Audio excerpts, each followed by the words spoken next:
In the beginning of the story, we meet a boy searching for his brother. He arrives at a lively party where everyone is having fun. Someone informs him that his brother is upstairs.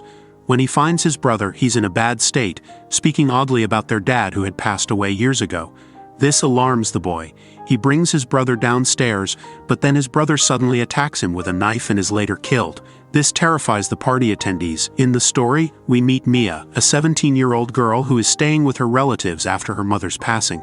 Her relationship with her dad appears strained. She receives a call from her friend Jade's brother Riley, who is waiting for Jade to pick him up, but she hasn't shown up. Jade asks Mia for help, so Mia drives to where Riley is waiting. They drive together, and Mia enjoys the ride, having fun along the way. On their way, a wounded kangaroo appears in front of their car. Despite Mia's attempts to avoid hitting it, she stops the car to avoid harming the kangaroo. They decide to leave the injured animal and continue on their journey. Mia then brings Riley to her house where they meet her friend Jade. It's revealed that Jade is with someone who used to be Mia's friend too, but Mia doesn't dwell on it and expresses her affection for Jade. During their conversation, Mia shows Jade a video featuring a girl with strikingly large black eyes. It appeared as if a sinister force was controlling her. Just then, her friend arrives. They all have plans to attend a party later that night. When they arrive at the party, Mia's friend introduces a game called Talk to Me.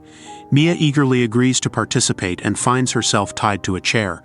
A candle is lit on the table in front of her, and a strange hand statue is placed in front of her by another friend. They instruct Mia to shake hands with the statue and say, "Talk to me." As the lights are switched off, Mia complies, and to her shock, the statue shakes her hand back. She then witnesses an old man sitting across from her, which terrifies her. She quickly withdraws her hand, but her friends urge her to continue the game.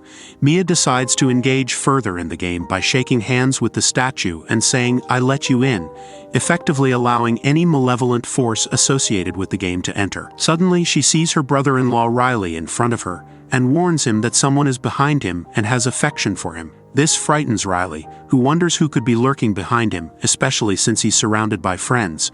Mia's eyes turn black, and she urges Riley to flee. As the 90-second time limit elapses, Mia's friends intervene, separating her hand from the strange statue and extinguishing the candle. Mia snaps out of her trance-like state, but her condition remains a mystery.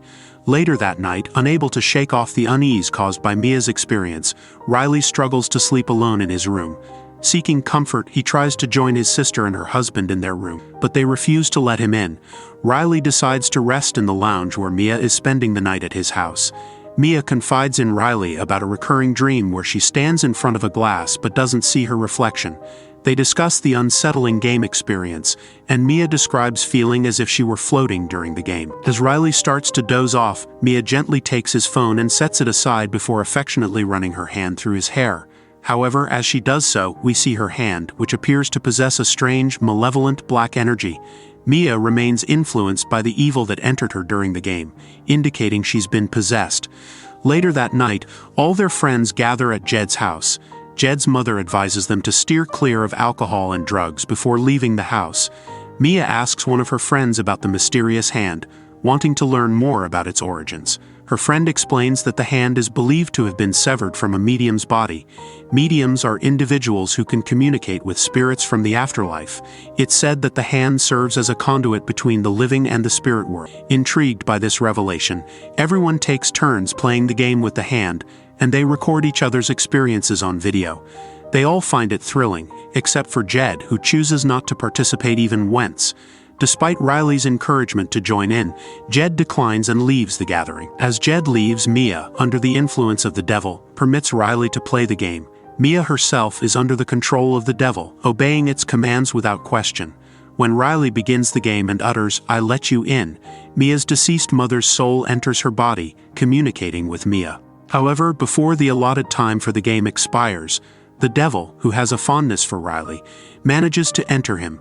This is the same devil Mia warned Riley about earlier, saying he was standing behind him. With the devil now inside him, Riley forcefully strikes his head against the table. Soon after, the police arrive and begin to question Riley's condition. Due to his serious injuries, he is rushed to the hospital for treatment. After returning home at night, Mia's father attempts to speak with her, but she retreats to her room without engaging in conversation. Later, she decides to visit the hospital where Riley has been admitted. Mia realizes she must confront Riley's family as she had allowed the game to proceed. Upon arriving at the hospital, she faces Jade's furious reaction, blaming her for her brother's condition. Mia is deeply saddened by Jade's anger and leaves with Jade's friend. Feeling exhausted and overwhelmed, Mia decides not to spend the night alone at home. Jade's friend offers her a place to stay. Mia returns home, lies down on her bed and watches a video of her mother. As she drifts off to sleep, Mia dreams of her mother appearing before her. Upon awakening from her dream, Mia is startled to find her hand's nails broken and bleeding. Though she realizes it was only part of her nightmare, she senses a presence in her room and goes to check on Jade's friend, who stayed over. To her horror, she witnesses a devil sucking on her friend's feet.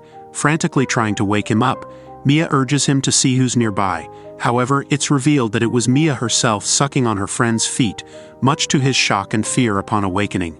Meanwhile, at the hospital, while Jade and her mother are attending to Riley in the bathroom, Riley suddenly bites Jade's hand and then, laughing maniacally, repeatedly bangs his head against the wall. The devil within Mia constantly reminds her of Riley's immense suffering. To relieve her from her torment, Mia decides to end her life, freeing herself from the pain. She confides in her friends about her experiences and seeks guidance from the girl whose brother had also tragically ended his own life. The girl reveals that the hand is believed to be of demonic origin, a gateway to the world of souls. Lacking further insight, Mia's friends each pursue their own paths, unable to provide a solution. Mia, Jade, and their friend return to the hospital, suspecting that something was left unfinished during the game that day, when Riley struck his head on the table. They speculate that the devil entered the real world due to the game's incomplete nature, possibly because the candle wasn't extinguished.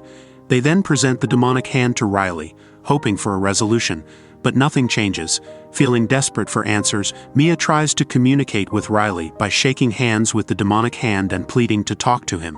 Instead, she encounters a little girl who utters the words, "I let you in," transporting Mia to the world of souls and demons. There, she witnesses Riley being controlled by the devil, which terrifies her, prompting her to return to the real world in tears. Back at her house, Mia's father presents her with a letter from her mother. In the letter, her mother expresses happiness and reassures Mia's father that she is no longer in pain, hoping for his well-being as well. This revelation brings a mix of emotions for Mia as she grapples with the complexities of her experiences. Overwhelmed by conflicting emotions, Mia embraces her father, but she begins to hear her mother's voice from afar, insisting that her father is lying. The voice repeats the accusation, unsettling Mia. Suddenly, the devil manifests in the guise of Mia's father and attacks her. In a panicked response, Mia defends herself and inadvertently stabs the illusion with a pair of scissors, forgetting that her real father is present. Distressed and confused, Mia reaches out to her friend Jade for support, claiming to be in distress. Jade, concerned for Mia's well-being, leaves Riley alone and rushes to Mia's house. However, unbeknownst to Jade, Mia is actually waiting in the hospital parking lot. Watching Jade's departure, it becomes clear that the devil is still within Mia, manipulating her to deceive Jade and potentially harm Riley. Jade arrives at Mia's house, worried when Mia doesn't answer her calls. Upon entering, she discovers Mia's father lying in a pool of blood, realizing the gravity of the situation. Jade quickly contacts her mother and informs her about Mia's distress. Rushing to the hospital, Jade finds Mia pushing Riley on a wheelchair along the road. As Mia debates whether to harm Riley, reminiscent of her earlier encounter with the injured kangaroo, the devil appears, this time taking on the form of Mia's mother. In a desperate attempt to save Riley from repeated attempts on his life, Mia sacrifices herself by throwing herself in front of the oncoming car. However, Jade intervenes and saves Mia from harm. Mia is left severely injured and is rushed to the hospital. In her hospital room, Mia gazes at herself in the mirror but is shocked to find that her reflection is absent. Overwhelmed, she loses consciousness, realizing that her haunting dream has become a reality. She's trapped in the world of souls. In the dark world of souls, Mia is drawn to the flickering light of a candle. As she approaches, she finds a hand resting on the candle. When she touches the hand, she sees a boy who utters the words, "I let you in," indicating that the hand is now poised to play its deadly game with someone else. The story concludes with the unsettling realization that Mia's act of saving Riley has put her life in jeopardy. The true identity and motives behind the mysterious hand remain unknown, leaving the story shrouded in uncertainty and intrigue.